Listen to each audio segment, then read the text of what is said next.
નમસ્કાર મિત્રો, તો આપણે નવા વિડીયોમાં તમારું સ્વાગત છે।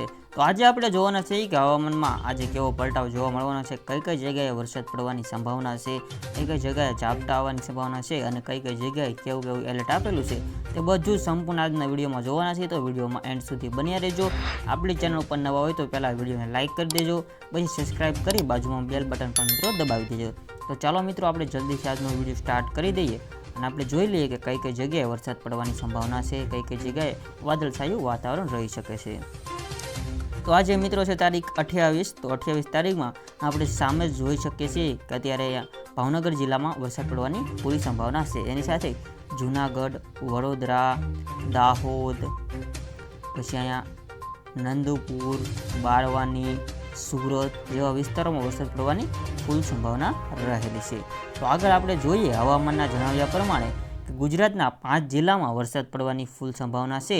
એમાં સૌરાષ્ટ્રના 5 જિલ્લામાં છૂટાછવાયા સ્થળો પર ભારે વરસાદની હવામાન વિભાગે આગાહી કરી છે।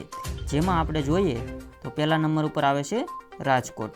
તો રાજકોટ શહેર આ જિલ્લો છે, તો અહીંયા આપણે રાજકોટ છે તે અહીંયા આવેલું છે। અહીંથી આપણે બીજું લેવાનું છે જે હવામાન દ્વારા જૂનાગઢ આપવામાં આવેલું છે, એ ગીર સોમનાથ છે। તો ગીર સોમનાથ આપણે અહીંયા નીચે આવી જાય છે, તો આપણે નીચે આપણે દર્શાવી દઈએ છીએ, એટલે એના એરિયામાં બધે અહીંયા વરસાદ પડી શકે છે। તે ઉપરાંત અમરેલી, તો અમરેલી પણ અહીંયા ગીર સોમનાથની પાસે જ આવેલું છે, તો આ અમરેલી આપણે આવી જાય છે। અને છેલ્લું છે તે છે ભાવનગર। ભાવનગરમાં આપણે જણાવ્યું તે પ્રમાણે ભાવનગરમાં પણ વરસાદની સંભાવના રહેલી છે। આગળ હવામાને આ 5 જિલ્લામાં યલો એલર્ટ જાહેર કરેલું છે। તો હવામાન વિભાગની આગાહી મુજબ રાજ્યમાં આગામી 6 દિવસ સુધી વરસાદનું અનુમાન છે। ગુજરાતમાં હાલ 2 સિસ્ટમ સક્રિય થઈ ગયા છે, જેના કારણે દક્ષિણ ગુજરાત સહિતના ઉત્તર ગુજરાતમાં સૌરાષ્ટ્રનું વરસાદનું અનુમાન છે। તો ભાવનગર સહિત સૌરાષ્ટ્રના એરિયામાં વરસાદનું અહીંયા આપણે અનુમાન એટલા એરિયામાં જોઈ શકીએ છીએ। આ જે મિત્રો એરા છે તે વરસાદ દર્શાવે છે, આવી રીતના જે એરા છે તે અહીંયા વરસાદનું પ્રમાણ દર્શાવે છે। અને આપણે અહીંયા યલો એલર્ટ એટલામાં જાહેર કરેલું છે હવામાન દ્વારા। આ બધો યલો એલર્ટનો મિત્રો એરિયો બધો જાહેર કરેલો છે। તો ભાવનગરમાં આપણે જોઈ લઈએ તો કયા કયા વિસ્તારોમાં વરસાદ પડી શકે છે। તો ભાવનગરમાં જોઈ શકીએ તો આપણે નીચેથી શરૂઆત કરી દઈએ છીએ। તો નીચે તો પહેલાં આવે છે અહીંયા મહુવામાં વરસાદ પડી શકે છે। એને ધીરે ધીરે આપણે ઉપર જતા જઈએ તો મહુવાની ઉપર અહીંયા આવે છે આ જેસર, તળાજા, અલંગ, પાલીતાણા, ગારિયાધાર, વાઘણિયા, કુંડલા, તો આટલા એરિયામાં વરસાદ પડી શકે છે। એની ઉપર આપણે જઈએ તો અહીંયા પૂરી સંભાવના છે ફૂલે ફૂલ વરસાદ આવવાની। તો એમાં છે પાલીતાણા, ગારિયાધાર, દામનગર, શિહોર, બુંદેલ, ઘોઘા, કાંડાસલિયા, એની ઉપર આપણે આગળ જઈએ તો અહીંયા ભાવનગર સિટી, દાસા, શિહોર, બુંદેલ, એની આગળ જઈએ આપણે તો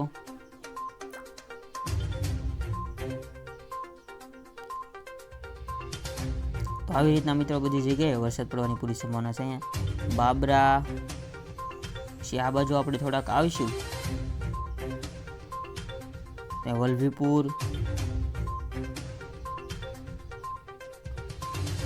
સોનગઢ, ધાંધ્રા, બાબરા, જસદણ, બોટાદ, બારવાલા, બાંધુર, ગોંડલ, જેતપુર, જેમાં મિત્રો લો પ્રેશરની અસર સર્જાઈ શકે છે।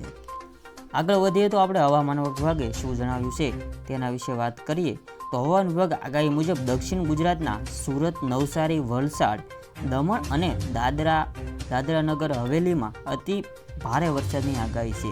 આ વિસ્તારમાં હવામાન વિભાગે વરસાદનું રેડ એલર્ટ જાહેર કર્યું છે। તો આ વિસ્તારમાં આપણે જોઈએ તો એ નીચે આપણો વિસ્તાર છે સુરત સાઈડ, તો આમાં મિત્રો રેડ એલર્ટ જાહેર કર્યું છે આટલા એરિયામાં, જે હવામાન વિભાગે આટલા એરિયામાં રેડ એલર્ટ જાહેર કરેલું છે। આગળ આપણે વધીએ તો નર્મદા, ભરૂચ, જ્યારે વરસાદનું રેડ એલર્ટ મધ્ય ગુજરાતમાં પણ મલ્હાર જોવા મળી રહ્યો છે. પંચમહાલ, દાહોદ, વડોદરા, છોટાઉદેપુર વરસાદનું ઓરેન્જ એલર્ટ જાહેર કરેલું છે. તો આ સુરતવાળા એરિયામાં એટલામાં આ રેડ એલર્ટ છે. પછી પંચમહાલવાળા એરિયામાં આપણે ઓરેન્જ એલર્ટ જોવા મળી શકે છે.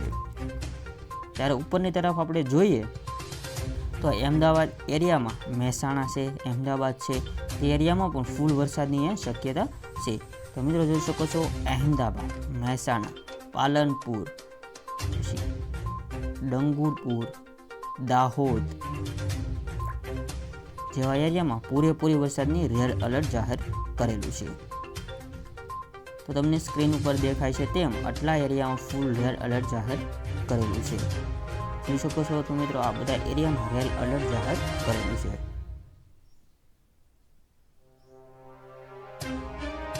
આગળ વધીએ તો મિત્રો હવે આપણે કે હવામાનની આગાહી આગળ શું કહી રહી છે. તો નર્મદા, ભરૂચ, જ્યારે દક્ષિણ ગુજરાતમાં ડાંગ, તાપી અને સૌરાષ્ટ્રમાં ભાવનગર, અમરેલી અને ગીર સોમનાથમાં ભારેથી અતિ ભારે વરસાદનું અનુમાન છે. આજની વાત કરીએ તો દક્ષિણ ગુજરાતના 3 જિલ્લામાં છૂટાછવાયા સ્થળો પર ભારેથી અતિ ભારે વરસાદનું ઓરેન્જ એલર્ટ જાહેર કરવામાં આવ્યું છે. તો 13 જિલ્લામાં વરસાદની આગાહી પગલે હવામાન વિભાગે યલો એલર્ટ જાહેર કરેલું છે. તો આ હતી હવામાન વિભાગની આગાહી. એમાં આપણે આગળ વધીએ. દક્ષિણ ગુજરાતના સુરત, નવસારી અને વલસાડમાં આજે ભારે અતિ વરસાદ વરસી શકે છે.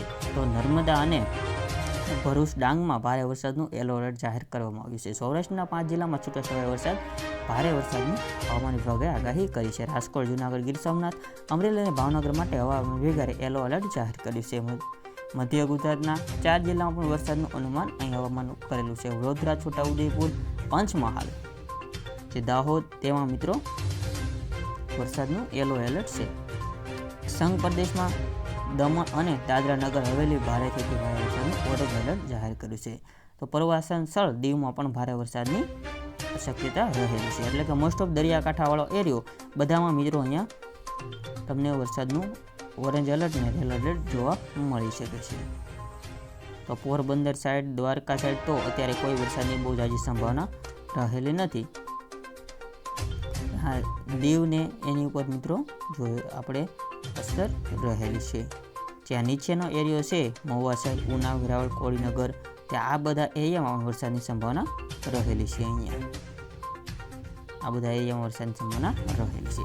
તો આગળ જોઈએ ચોમાસાની સિઝનમાં રાજ્યમાં અત્યાર સુધીમાં 54.46% વરસાદ વરસ્યો છે અને સૌથી વધુ કચ્છમાં 75.67% વરસાદ વરસી ચૂક્યો છે.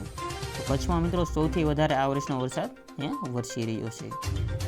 આગળ વધીએ તો 73.57% વરસાદ વરસી ચૂક્યો છે. દક્ષિણ ગુજરાતમાં ચોમાસાની સિઝન અત્યાર સુધીમાં 66.5% વરસાદ વરસી ચૂક્યો છે. તો મધ્ય ગુજરાતમાં 33.69% અને ઉત્તર ગુજરાતમાં સૌથી ઓછો 29.55% સિઝનનો વરસાદ વરસી ચૂક્યો છે. તો આ તે મિત્રો હવામાનની વિભાગની આગાહીને આજનો વિડીયો અહીંયા હવે રાખીએ છીએ. આ વિસ્તારમાં બધી આગાહીઓ પડવાના છે, વરસાદ પડવાનો છે. બીજો વિડીયો આપણે બીજી તારીખનો લઈને આવી જવાના છીએ. તો ચેનલને સબસ્ક્રાઈબ કરી નાખજો. આજનો વિડીયો કેવો લાગ્યો, ગમ્યો હોય તો લાઈક કરી દેજો અને કોમેન્ટમાં જણાવી દેજો કેવો લાગે. તો મળીએ આવા જ બીજા વિડીયો સાથે. જય હિન્દ, વંદે માતરમ.